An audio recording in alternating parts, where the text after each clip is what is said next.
ठीक बा।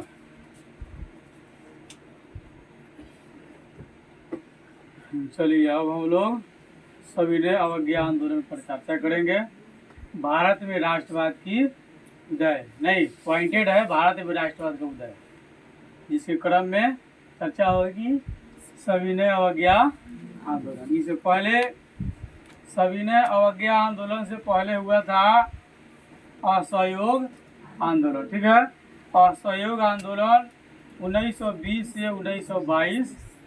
असहयोग आंदोलन की जो टाइमिंग है वह क्या है, 1920 से 1922। ठीक है, असहयोग आंदोलन में खिलाफत का मुद्दा, पंजाब में सरकार की बर्बर कार्रवाई के विरुद्ध न्याय और उसकी अंत करना और स्वराज की प्राप्ति, ये असहयोग आंदोलन हम लोग पहली बार इसे पहले देखे थे। आज देखेंगे हम लोग सविनय अवज्ञा आंदोलन। सविनय अवज्ञा आंदोलन जो है 1930 में शुरू हुआ। अब इसमें एक बात आती है कि असहयोग आंदोलन 1920 से 1922 में जब चला तो 8 साल आंदोलन स्थगित क्यों रह गया, 22 से लेकर 30 तक, सही 22 से लेकर के 30 तक जो है आंदोलन स्थगित क्यों रहा। ठीक है, तो असहयोग आंदोलन में कई सारे कार्यक्रम हुए। ठीक है, गांधी जी जनवरी 1921 में असहयोग आंदोलन की शुरुआत किए, पूरा देश इसको सपोर्ट किया, सभी ने अंग्रेजों का विरोध किया, सरकारी स्कूल कॉलेज सब ने विरोध किया गया। उसी समय जो है भारत में जामिया मिलिया इस्लामिया, अलीगढ़ मुस्लिम विश्वविद्यालय, काशी विद्यापीठ और कई सारे शैक्षणिक स्कूल जो है खुले। बड़े बड़े लोग अपनी वकालत छोड़ दी, कुछ लोग बैरिस्टरी छोड़ दिए और 17 नवंबर 1921 को राष्ट्रव्यापी हड़ताल हुआ। सरकार उसमें जो है लगभग 30,000 आंदोलनकारियों को गिरफ्तार किया, जिसके विरुद्ध में गांधी जी ने सरकार को सविनय अवज्ञा आंदोलन की धमकी दिया। इसी बीच जो है उत्तर प्रदेश राज्य में एक घटना घटी जिसका नाम चौड़ी चौड़ा आंदोलन था। चौड़ी चौड़ा जो आंदोलन जो है राजनीतिक जुलूस था, उस पर पुलिस ने फायरिंग किया और उसके विरोध में लोगों के भीड़ ने जो है थाना पर हमला करके पुलिस को दौड़ा करके मारा और बचा खुचा जो पुलिस जो है अपने थाने में अपने आप को बंद कर लिया। लोगों ने चारों तरफ से केरोसिन डाल करके पुलिसकर्मी को जला दिया। यह घटना 5 फरवरी 1922 ईस्वी की है। 22 पुलिसकर्मी उसमें मर गए। गांधी जी उस समय समझे कि जनता अभी जो है पूर्ण रूप से सविनय अवज्ञा आंदोलन के लिए तैयार नहीं है, क्योंकि सविनय अवज्ञा आंदोलन का तात्पर्य होता है कि हम प्रेम पूर्वक किसी की आज्ञा नहीं मानेंगे, यानी झगड़ा झंझट नहीं करना। 12 फरवरी 1922 को गांधी जी के निर्णयानुसार आंदोलन बंद हो गया। गांधी जी को ब्रिटिश सरकार ने 1922 ईस्वी में गिरफ्तार कर लिया और 6 वर्षों के लिए जेल में डाल दिया। कहा गांधी जी अब आप 6 वर्ष तक जेल से बाहर नहीं हो सकते। इस प्रकार से उनके जेल जाने के बाद असहयोग आंदोलन एकाएक रुक गई। गांधी जी की गिरफ्तारी के बाद मुस्लिम जो खिलाफत आंदोलन कर रहे थे वह भी समाप्त हो गया। गांधी जी जो जिन हिंदू और मुस्लिमों को साथ लेकर चल रहे थे वह भी खत्म हो गया। पूरे भारत में सांप्रदायिकता के बोलबाला हो गया। हिंदू और मुस्लिम के आधार पर लोग आपस में लड़ने को तैयार। नहीं देश आज़ाद हुआ, न पंजाब के अमृतसर जालियांवाला बाग जो हत्याकांड हुआ था उसका कोई निर्णय हुआ भारतीयों के प्रति, और इसी बीच में भारत के हिंदू और मुस्लिम आपस में लड़ने के लिए व्याकुल हो गए। कांग्रेस और गांधी में संपूर्ण भारतीय जनता का विश्वास जागृत हुआ। लोग समझा कि कांग्रेस पार्टी और गांधी जी देश को जो है एक नई दिशा की तरफ ले जाएंगे। पूरा देश पहली बार एक साथ आंदोलित हो उठा और पूरे देश को एक सूत्र में पिरोने वाली भाषा के रूप में हिंदी की मान्यता मिली। चरखा और करघा को भी उस समय बढ़ावा मिला। अब 22 में गांधी जी जब जेल गए तो 6 वर्ष की सजा काटे, तो 2228 में आएंगे नहीं। अब सविनय अवज्ञा आंदोलन पर हम जो चर्चा करते हैं कि ब्रिटिश औपनिवेशिक सत्ता के खिलाफ गांधी जी के नेतृत्व में 1930 ईस्वी में जो है आंदोलन शुरू किया गया, यानी अंग्रेजों के शासन के विरुद्ध में जो है सविनय अवज्ञा आंदोलन शुरू किया गया। किसके विरुद्ध में? अंग्रेजी शासन के विरुद्ध में। ठीक है,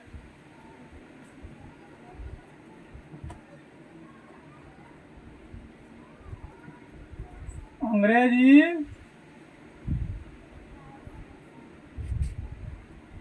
हुकूमत कह लीजिए चाहे शासन कह लीजिए, अंग्रेजी शासन के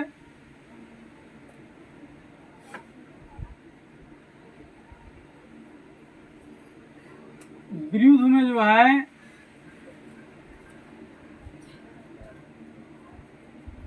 सविनय अवज्ञा आंदोलन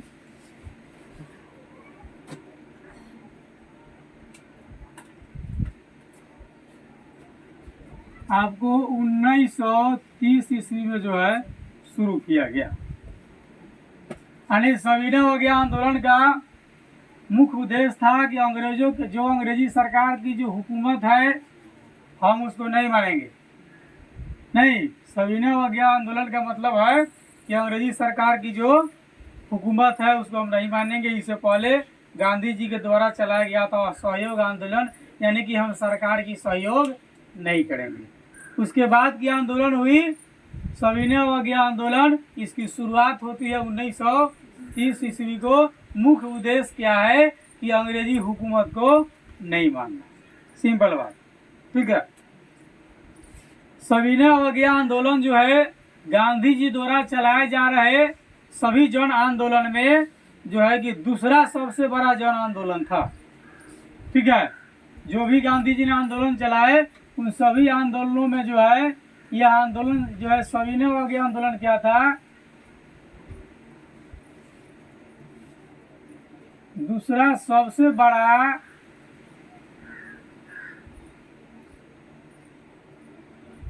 जन आंदोलन था। जो भी आंदोलन था उसमें दूसरा सो यह आंदोलन था। ठीक है, पहला आंदोलन था असहयोग आंदोलन। गांधी जी के द्वारा चलाया गया आंदोलन में पहला जन आंदोलन जो सबसे बड़ा था वह था असहयोग आंदोलन।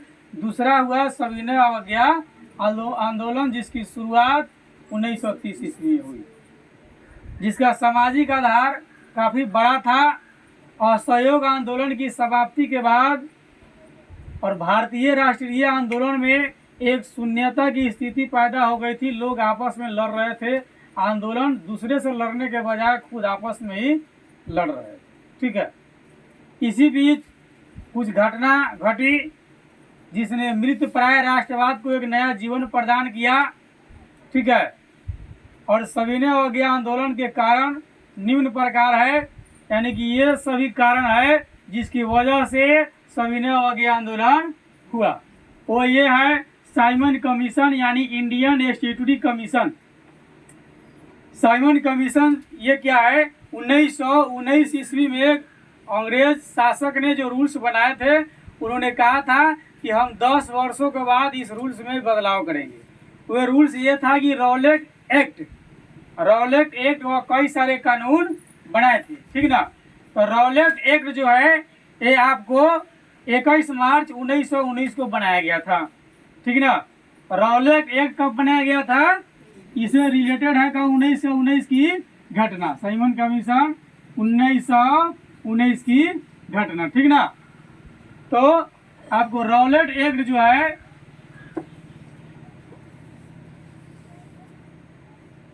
रॉलेट एक्ट ये आपको बनी 21 मार्च 1919 को। कब बना? 21 मार्च 1919 ईस्वी को बना। ठीक है, ये कब बना? 21 मार्च 1919 को रॉलेट एक्ट बनी। ठीक है, और इसकी बनने में देख लीजिए रौलेट एक्ट इसका नाम क्यों पड़ा।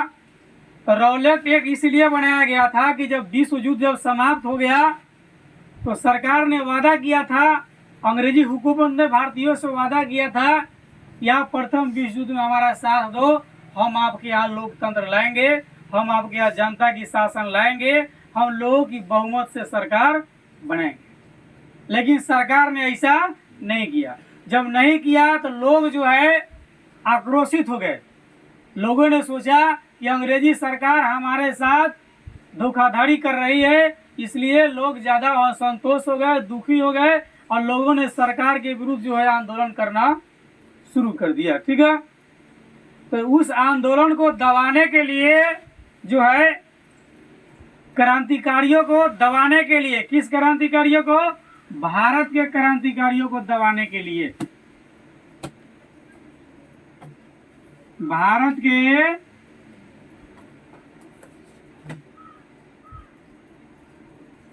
क्रांतिकारियों को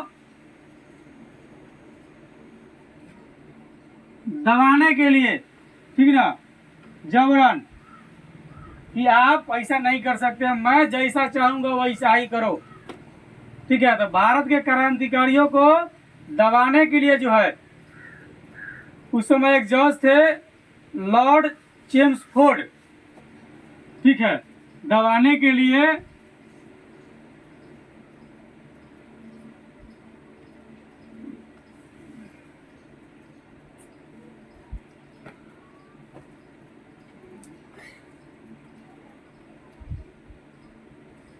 लॉर्ड चेम्सफोर्ड।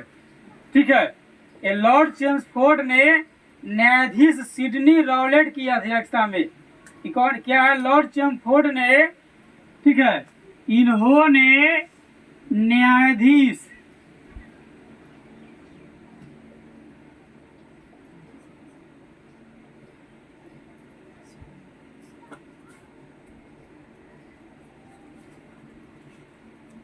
सिडनी रॉलेट, ठीक है,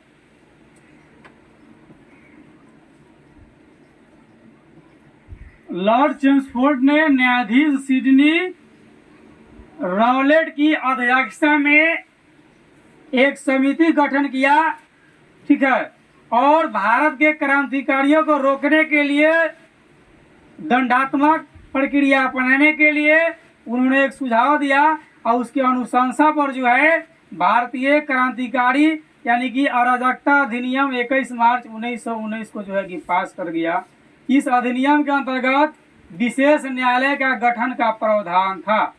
ठीक है, इसमें क्या था? विशेष न्यायालय का गठन का प्रावधान था, जिसको रॉलेट एक्ट नाम दिया गया। इसमें था न अपील हुई और न बेल हुई।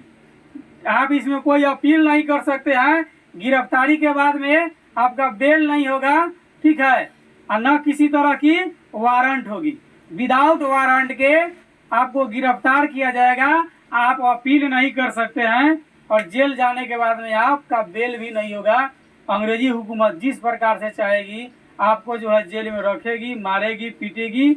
इसकी घटना को अगर आपको देखना है कि अंग्रेजी हुकूमत भारत के साथ क्या करती थी, आप एक फिल्म देखिएगा, अमिताभ बच्चन का फिल्म है मर्द, मर्द तांगे वाला या मर्द करके एक फिल्म है, उसका देखिएगा। अंग्रेजी सरकार जब भारतीयों को गिरफ्तार करती थी तो करने के फलस्वरूप लोगों को भूखा रखता था, ठीक ना, चक्की चलवाता था, जेल में बिना खिलाए हुए कई सारे काम उसे करवाते थे, भूख से त्राहिमाम, और न एकदम जब बेहोश होकर गिर जाता था, चाहून आ जाता था, तो अंग्रेज सरकार, अंग्रेजी हुकूमत की जो सिपाही है वो लोगों पर चाबुके बरसा बरसा करके और कहता चलो उठो, बिना खिलाए पिलाए हुए।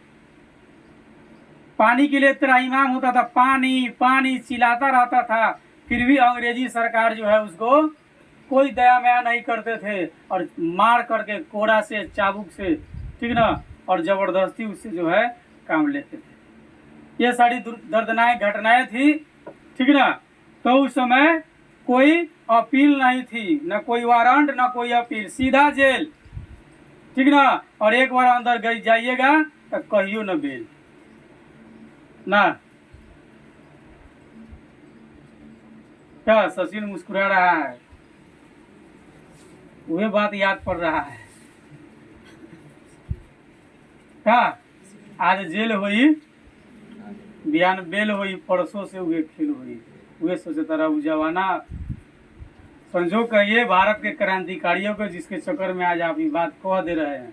तो अंग्रेज का सरकार होता तो कहते जेल में चले जाते, कहते कहो पकड़ो तेरे कौन था ही?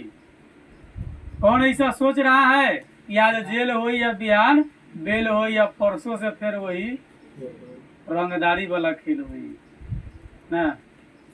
इस तरह की भाषा का उपयोग यादव जी करता है।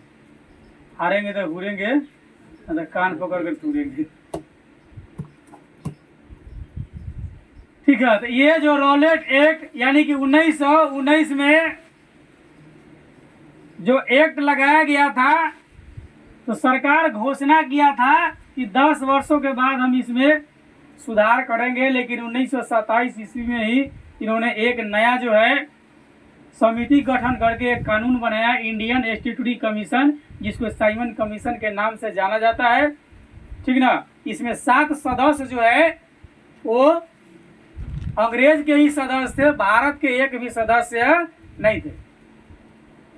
इसके विरोध में भारत के लोगों ने इसका विरोध किया, और भारत के लोगों को इस बात का शक था कि अंग्रेजी हुकूमत ने जो समिति बनाई है इंडियन स्टैट्यूटरी कमीशन यानी साइमन कमीशन एक्ट जो उन्होंने पारित किया है, और इसमें सभी सदस्य क्या है, भारत के अलावे पूरे विदेशी है। जब ये लोग संसद भवन में बैठ करके जो रूल्स जो पास करेंगे, जो नियम जो बनाएंगे भारतीयों के पक्ष में, उन्होंने कहा था कि हम भारत के संवैधानिक पक्ष में जो है कि नियम बनाएंगे, लेकिन भारत के लोगों को इस पर विश्वास नहीं था। यह जो है रूल्स भारत के पक्ष में बनाएगा, इसलिए भारत के लोगों ने इसका विरोध किया। क्या भारत के लोगों ने क्या किया? साइमन कमीशन यानी इंडियन स्टैट्यूटरी कमीशन का लोगों ने विरोध किया। ठीक है, कहा कि हम इस कमीशन को नहीं मानते हैं, हम इस कमीशन को नहीं मानते हैं, क्योंकि आपका वादा तो चलवे नहीं करता है। अब ये भी गाना चलता है, मिलने की तुम कोशिश करना, वादा कभी न करना, वादा तो टूट जाता है। क्या गाना चला है ना? तो सही हाल था अंग्रेज का, ये वादा करता था लेकिन निभाता हुआ था। प्रथम विश्व युद्ध में भी वादा किया था कि तुम हमारा साथ दो, प्रथम विश्व युद्ध में हम जो है तुम्हारे साथ न्याय करेंगे, लोकतंत्र लाएंगे, ऐसा नहीं किया। दूसरी बात, साइमन कमीशन का जब गठन किया यानी इंडियन स्टैट्यूटरी कमीशन का जब गठन किया, तो इसमें 7 सदस्य थे। कितने सदस्य थे? इंडियन स्टैट्यूटरी कमीशन में कितने सदस्य थे? 7 सदस्य थे। ठीक है, तो 7 के 7 सदस्य जो है, ये सभी सदस्य अंग्रेज लोग ही थे। सभी सदस्य कौन सब था? अंग्रेज लोग ही 7 सदस्य था। ठीक ना। तो सर जॉन साइमन को इसका अध्यक्ष बनाया गया। चलिए अब साइमन कमीशन जो था, ठीक है, इसका गठन किया गया आपको नवंबर 1927 में, उस पर विस्तृत चर्चा कर लीजिए। ठीक ना। कब गठन किया गया?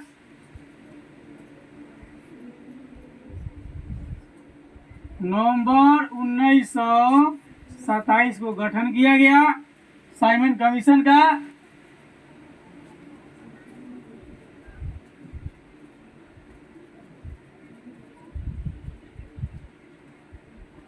और साइमन कमीशन का अध्यक्ष बना सर जॉन साइमन ना।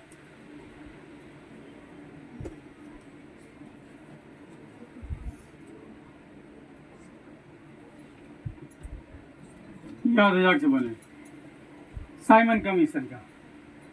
ठीक है, इस कमीशन का उद्देश्य था संवैधानिक सुधार पर प्रश्न विचार करना। जो संवैधानिक सुधार जो भारत में लगाए गए हैं उस पर विचार विमर्श करना। ठीक है, परंतु भारत में साइमन कमीशन के विरुद्ध जो है तत्काल प्रतिक्रिया हुई। विरोध का मुख्य कारण कमीशन में एक भी भारत के लोग नहीं था और भारत के स्वशासन के संबंध में निर्णय विदेशी के द्वारा जो होना था। तो 3 फरवरी 1928 को बम्बई पहुंचने पर साइमन कमीशन का जो है काले झंडे से स्वागत किया गया। 3 फरवरी 1928 को।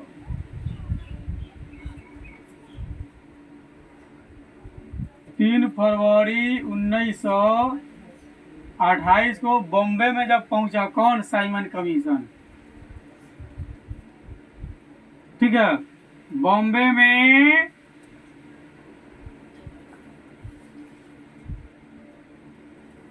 काला झंडा से स्वागत किया भारत के लोगों ने। किसका? साइमन कमीशन का। ठीक है, लोगों ने कहा Simon go back, Simon commission वापस जाओ के नारे लगाए। इस प्रकार साइमन कमीशन विरोधी आंदोलन ने तत्काल रूप से एक व्यापक राजनीतिक संघर्ष को जन्म दिया। लोग और जागरूक हो गए।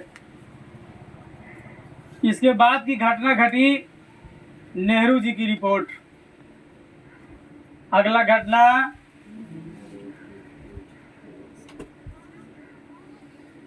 नेहरू रिपोर्ट।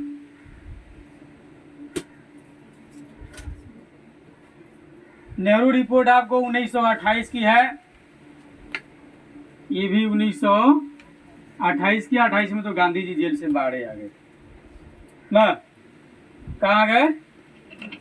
जेल से बाहर गांधी जी छूट करके आ गए।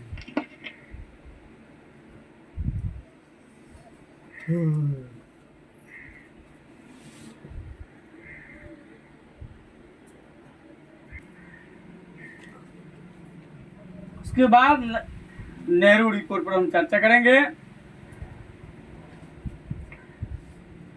नेहरू जी की रिपोर्ट 1928 की है। साइमन कमीशन गो बैक के बाद जब साइमन कमीशन का विरोध किया गया तो विरोध के बाद तत्कालीन भारत सचिव लॉर्ड बिरकनहेड ने भारतीयों को एक ऐसी संविधान निर्माण करने की चुनौती दी जो सभी दल और गुटों के मान्य हो। भारत का तत्कालीन सचिव था उस समय, जिसका नाम था लॉर्ड बिरकनहेड।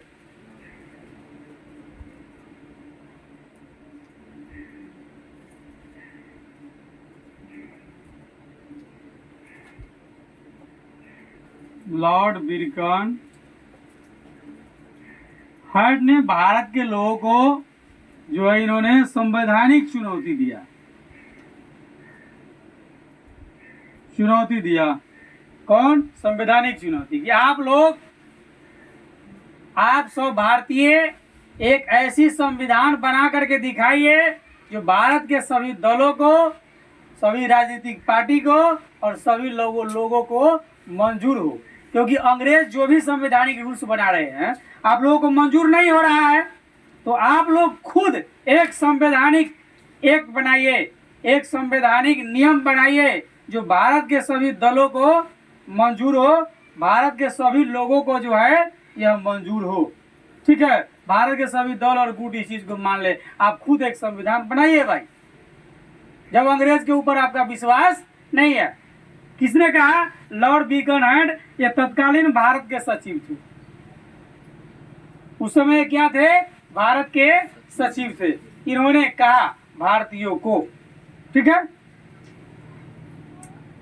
भारत के सचिव की चुनौती का जवाब देने के लिए कांग्रेस ने फरवरी 1928 में दिल्ली में एक सर्वदलीय सम्मेलन का आयोजन किया। कांग्रेस पार्टी ने क्या किया? इस चुनौती के बाद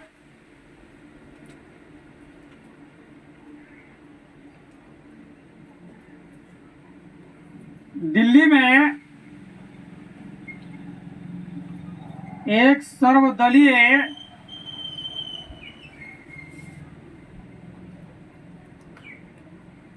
समिति का गठन किया। कौन? कांग्रेस पार्टी ने। ठीक ना। कौन किया? कांग्रेस पार्टी ने जो है दिल्ली में एक सर्वदलीय जो है सम्मेलन का जो है, यानी कि सर्वदलीय समिति या सम्मेलन कह लीजिए, उन्होंने किया। ठीक है, यानी जिसमें सभी दल के लोग उसमें मौजूद हो। भारत के छोटे लोग, बड़े लोग, छोटी जातियां, बड़ी जातियां, अमीर लोग, गरीब लोग, मतलब सभी लोग इस दिल्ली में एक सर्वदलीय समिति में आए और मीटिंग करे, क्योंकि अंग्रेजों ने भारत को चुनौती दी है। हम इस चुनौती को स्वीकार करते हैं, हम एक संविधान बना करके दिखाएंगे अंग्रेजों को। इस सम्मेलन में मोतीलाल नेहरू को अध्यक्ष बनाया गया। ठीक ना। सर्वदलीय सम्मेलन जो हुआ दिल्ली में, इसका अध्यक्ष जो है, ठीक ना, सर्वदलीय सदस्य सम्मेलन या समिति का जो गठन हुआ, इसका अध्यक्ष बने मोतीलाल नेहरू।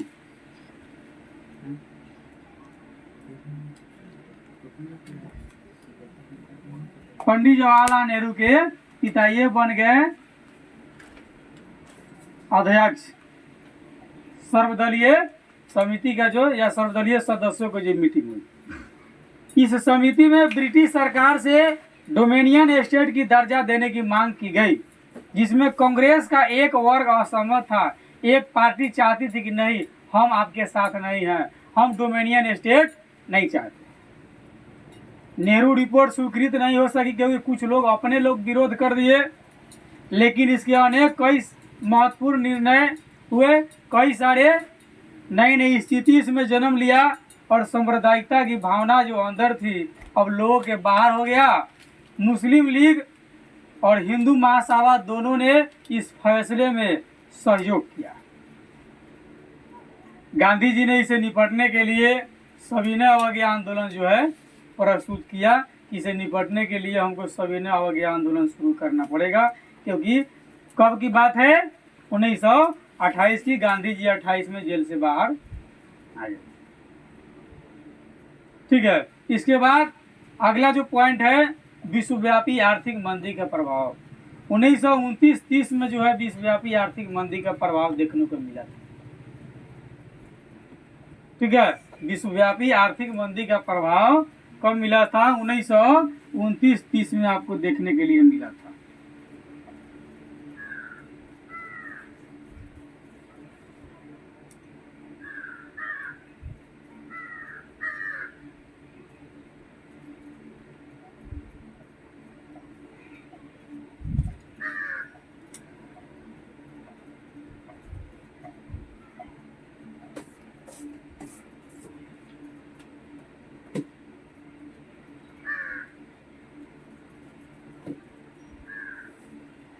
विश्वव्यापी आर्थिक मंदी का प्रभाव 1929 और 30 की बात है।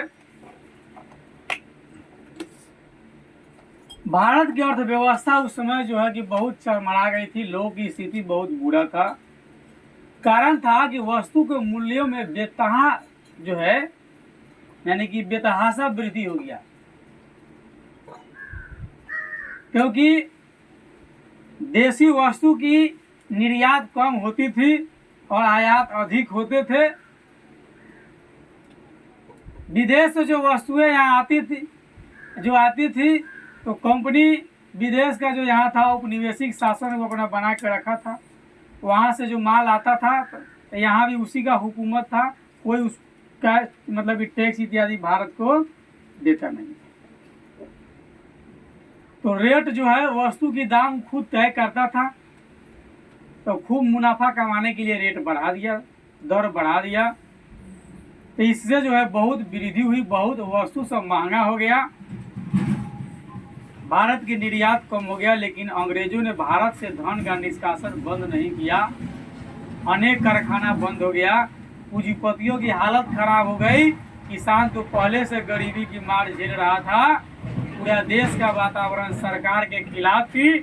और इस प्रकार सविनय अवज्ञा आंदोलन हेतु एक उपयुक्त लोगों के सामने अवसर था कि लोग अब करे से करे क्या, क्योंकि मरता क्या नहीं करता, मरता क्या नहीं करता।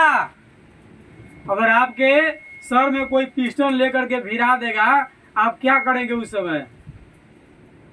आप कहिएगा कि पहले गोली मार लो, उसके बाद थोड़ा सा फड़ियावा हो, क्या कीजिएगा? कोशिश कीजिएगा इसी का पिस्टन छीन करके इसी को डायरेक्ट शूट कर दे, एकदम थाए थाए मार दे। इसलिए कहा जाता है मरता क्या नहीं करता। किसान मजबूर हो गए थे, देश में महंगाई इतनी हो गई थी कि लोग ठीक से अपना जीवन यापन करने में असमर्थ थे। और किसान की स्थिति का क्या कहना, किसान का स्थिति के बारे में क्या कहना? कल भी किसान गरीब थे, आज भी किसान गरीब है, और भविष्य में क्या रहे उसके बारे में क्या कहे ना।